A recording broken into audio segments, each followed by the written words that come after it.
हाय दोस्तों, स्वागत है आप सभी का कैरियर जोन के इस यूट्यूब चैनल पे। दोस्तों, हमारा जो सीरीज चल रहा है एसएससी जीडी एग्जाम 2022 का, जो अभी टायर 1 होगा, उसके लिए टारगेट हमारा क्या रहेगा। जीके में अभी फिलहाल 40/40 का हम टारगेट करते हैं, 40 आउट ऑफ 40, जिसमें मैं आपको GK, GS and current affair दोस्तों मैं आपको अभी डेली इंस्टाग्राम पे देता हूँ। वहाँ से आप कवर करो, डेली पढ़ो और उसका वीकली रिवीजन करो, फिर मंथली रिवीजन करना, जिससे आपका ज़्यादा टाइम तक याद रहेगा और पेपर के टाइम पे आपके ऊपर अचानक से बर्डन नहीं हो जाएगा करंट अफेयर पढ़ने को। यहाँ पे भी मैं वीडियो दे सकता हूँ, बट टाइम वेस्ट ज़्यादा नहीं करना। अभी आप फोकस कीजिए जो मैं दे रहा हूँ डेली का करंट अफेयर इंस्टा पे, वहाँ से आप पढ़िए। इंस्टा पे अगर आप नए हैं चैनल पे तो चैनल को सब्सक्राइब कर दीजिए, साथ ही इंस्टा पे भी फॉलो कर देना, लिंक मैं डिस्क्रिप्शन में दे दूंगा।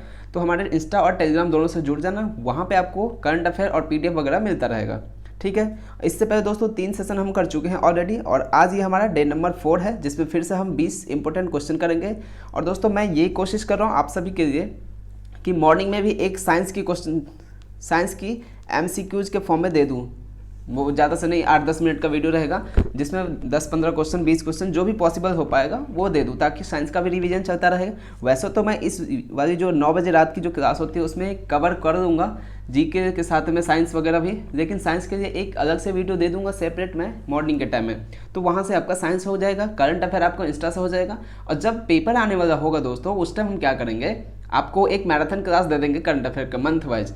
लास्ट के 6 मंथ को करके 6 वीडियोस दूंगा, जिसमें आपका सारा का सारा कवर हो जाएगा। तो चलते हैं, आज का जो सेशन है उसको हम स्टार्ट करते हैं बिना टाइम को वेस्ट किए। सबसे पहले दोस्तों, आप सभी ने कल के जो हमारे क्वेश्चन फॉर यू दिया हुआ था उस पर आप सभी ने बहुत कमेंट किया, साथ ही लाइव क्लास में भी कमेंट कर रहे थे, बहुत अच्छा लगा था आप सभी का रिस्पॉन्स देके। उम्मीद करूँगा आगे भी इसी तरह से आपकी तरफ से रेस्पॉन्स मिलता रहेगा और मैं भी अपना बेस्ट देने की कोशिश करूँगा। तो आज के जो आप सभी के लिए क्वेश्चन फॉर यू का क्वेश्चन है, पोंग बांध किस नदी पर स्थित है। ये आपके लिए है क्वेश्चन फॉर यू। इसका आंसर आप कमेंट में करके बताएंगे, जिसका भी करेक्ट आंसर होगा उसको मैं हार्ट दे दूंगा, ताकि आपको पता चल जाए कि आपका आंसर जो है करेक्ट है। ओके, तो आप इसका कमेंट जरूर करके बताना दोस्तों। और साथ ही बता दूं, अभी मत करना, वीडियो स्टार्ट में लाइव में जो होगा कमेंट करोगे वो हट जाता है। तो वीडियो जब एंड हो जाए तो एक बार कमेंट सेक्शन में जाके दोबारा से कर देना, ताकि वो कमेंट सेक्शन में रहे, मैं उसको देख पाऊँ और फिर मैं हार्ट जो दे दूंगा।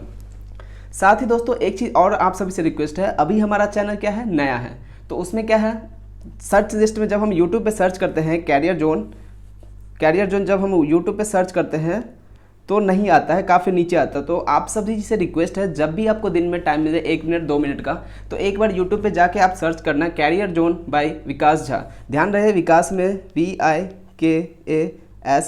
लास्ट में H लगाना है, विकास झा पे S। ये देखो इस तरह से आपको करना है, कैरियर जोन बाय विकास झा। जब भी टाइम मिले आपको 1 मिनट का 10 सेकंड तो लगेगा यार, इतना तो आप मुझे मेरे लिए कर सकते हो। मैं आपके लिए इतना हार्ड वर्क कर रहा हूँ, आप भी कर सकते हो। साथ ही आप हमारे व्हाट्सअप ग्रुप पे जुड़ जाओगे, वहाँ पे मैं आपको PDF वगैरह के साथ में बहुत सारे प्रैक्टिस सेट वगैरह दूंगा free of cost, no problem, आप वहाँ पे भी जुड़ सकते हो। तो जब भी आपके लिए टाइम मिले तो एक बार यूट्यूब पे जाके कैरियर जोन बाय विकास झा सर्च करना, ताकि हमारा चैनल जो है सर्च लिस्ट में आ सके, और जब भी कोई बच्चा सर्च करे तो उसको मिल सके हमारा चैनल फर्स्ट पे। ठीक है, उम्मीद करूँगा आप सभी मेरी प्रॉब्लम को समझ पाओगे, बातों को समझ रहे होंगे और आप ये सारी चीज़ें करोगे। चलते हैं आज के सीधे प्रश्न पे। पहला प्रश्न है, भारत का प्रथम गवर्नर जनरल कौन था। भारत का प्रथम गवर्नर जनरल कौन था। ऑप्शन ए है लॉर्ड माउंटबेटन, राजगोपालाचारी, और सी ऑप्शन है विलियम बेटिक, ऑप्शन डी है विलियम हॉकिंस। करेक्ट आंसर क्या हो जाएगा इसका, option number C, William Bentinck जो है भारत के प्रथम गवर्नर जनरल थे। और अगर बात करें भारत के प्रथम गवर्नर जनरल कौन थे, लॉर्ड विलियम बेटिंग। और भारत के जो मतलब कि इंडिया के प्रथम गवर्नर जनरल, भारत के तो थे ही, लेकिन स्वतंत्र भारत के प्रथम भारतीय गवर्नर जनरल कौन था, तो राजगोपालाचारी आ जाएगा। ऑप्शन नंबर बी हो जाए इसका करेक्ट आंसर। दूसरा प्रश्न देखते हैं क्या है। दूसरा प्रश्न है, किस अनुच्छेद के तहत कहा गया कि संघ की शक्ति राष्ट्रपति में निहित होगी। किस अनुच्छेद के तहत, दोस्तों क्वेश्चन को समझा, क्वेश्चन क्या कह रहा है, कंफ्यूज मत होना। किस आर्टिकल के तहत कहा गया है कि संघ की जो शक्ति है वो राष्ट्रपति में निहित होगी। आप सभी को पता है संघ की जो है राष्ट्र शक्ति है वो किस में निहित है, राष्ट्रपति में है। भले वो काम वो नहीं करते, लेकिन सब सारा का सारा पावर किसके पास होता है, राष्ट्रपति के पास होता है। जो भी PM काम करते हैं वो राष्ट्रपति से पूछ के ही करते सारा काम PM है, बट वो पूछ के करते हैं। करेक्ट आंसर क्या है इसका, ऑप्शन नंबर देखो एक क्या है, अनुच्छेद 50, ऑप्शन नंबर बी अनुच्छेद 51, ऑप्शन बी अनुच्छेद 52 एंड ऑप्शन डी अनुच्छेद 53। तो करेक्ट आंसर हो जाएगा इसका option number D. Option number D इसका करेक्ट आंसर हो जाएगा। अनुच्छेद 53 के तहत यह कहा गया है कि संघ की जो शक्ति होगी वो किस में होगी निहित? राष्ट्रपति में होगी। अनुच्छेद 53 के तहत यह कहा गया है कि संघ की जो शक्ति है वो राष्ट्रपति में निहित होगी। तो ऑप्शन डी अपना करेक्ट आंसर हो जाएगा। तीसरा प्रश्न देखते हैं। तीसरा प्रश्न क्या है कि भारत में कंपनी के अधीन गवर्नर जनरल कौन हुआ? भारत में कंपनी के अधीन गवर्नर जनरल कौन हुआ? Warren Hastings, Lord Curzon, Dalhousie या फिर कैनिंग। तो भारत में दोस्तों कंपनी के अधीन जो प्रथम गवर्नर जनरल थे वो कौन थे? वारेन हेस्टिंग थे। ऑप्शन ए इसका करेक्ट आंसर हो जाएगा कि नहीं हो जाएगा? बोलो हाँ या ना। ऑप्शन ए इसका करेक्ट आंसर हो जाएगा। भारत में कंपनी के अधीन प्रथम, यहाँ पे प्रथम मिसिंग है तो आप याद रख लेना, यहाँ पे प्रथम है यानी कि फर्स्ट। भारत में कंपनी के अधीन प्रथम गवर्नर जनरल कौन थे? वारेन हेस्टिंग इसका करेक्ट आंसर हो जाएगा, जो कि ऑप्शन नंबर ए में है। चलते हैं अगले प्रश्न पे।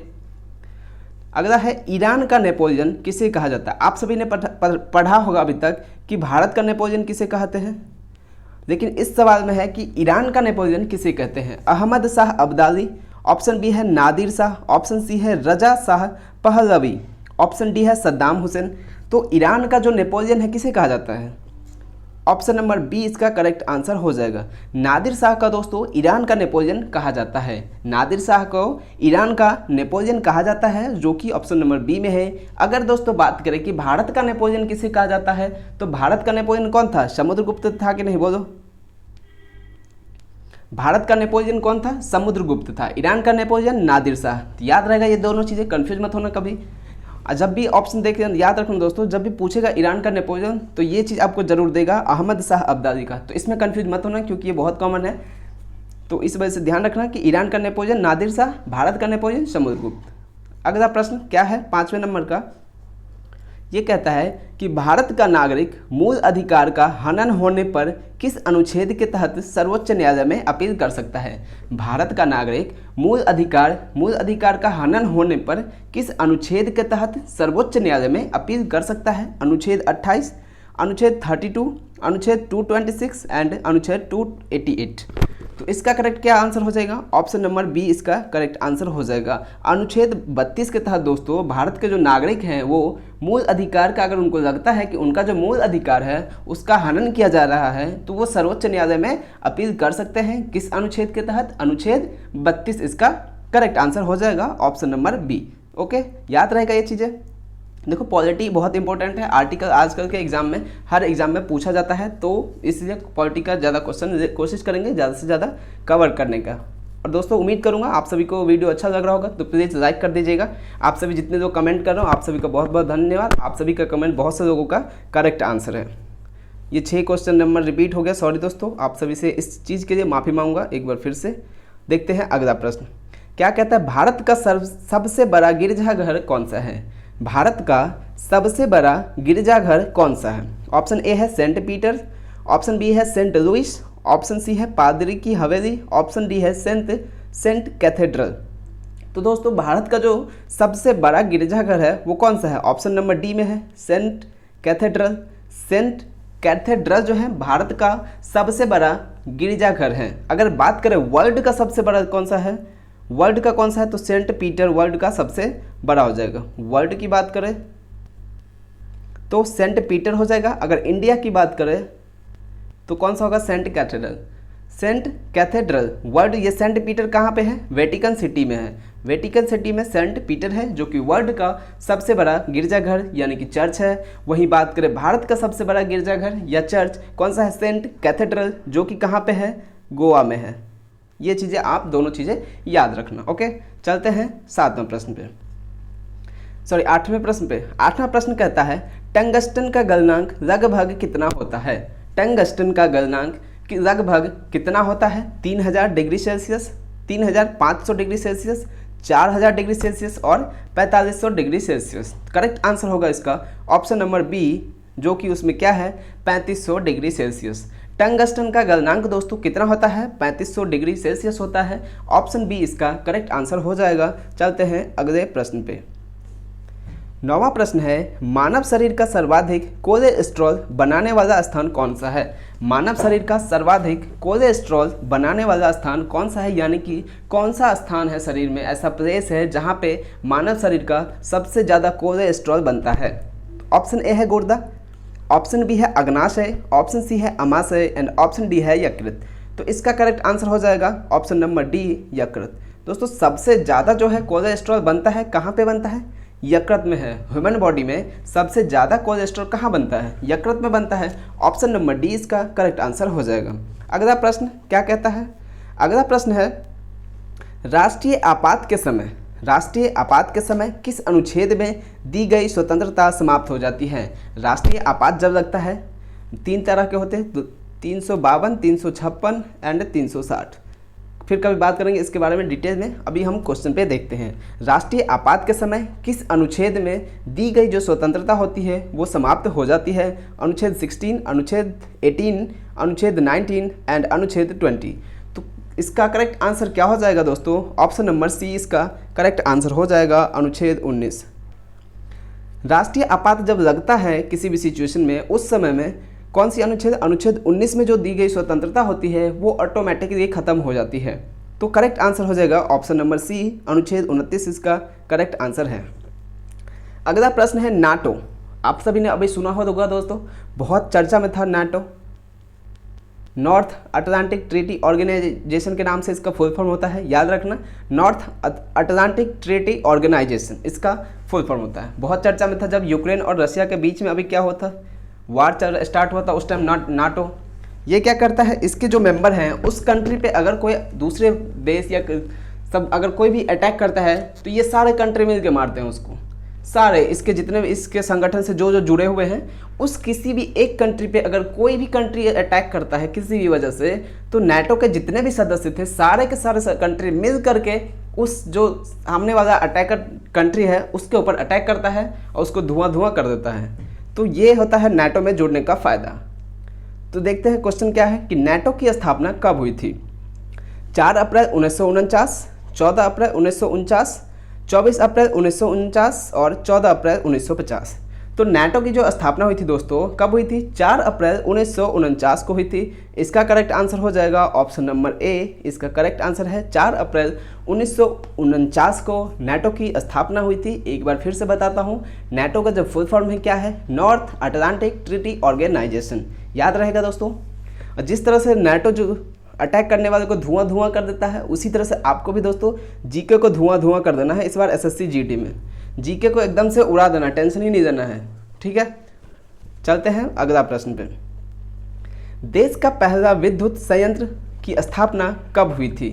देश का पहला विद्युत संयंत्र की स्थापना कब हुई थी? 1939, 1949, 1959 एंड 1969। तो देश का जो पहला विद्युत संयंत्र की स्थापना हुई थी कब हुई थी? 1969 में हुई थी, जो कि किस ऑप्शन में है? ऑप्शन नंबर डी में है। तो ऑप्शन डी इसका करेक्ट आंसर हो जाएगा दोस्तों। बताओ हाँ या ना। देश का जो पहला विद्युत संयंत्र की स्थापना हुई थी कब हुई थी? 1969 में हुई थी और वो ऑप्शन नंबर डी इसका करेक्ट आंसर हो जाएगा। अगला प्रश्न है बहुत ही इंपॉर्टेंट हाईलाइटेड क्वेश्चन। दक्षिण भारत की सबसे ऊंची चोटी कौन सी है?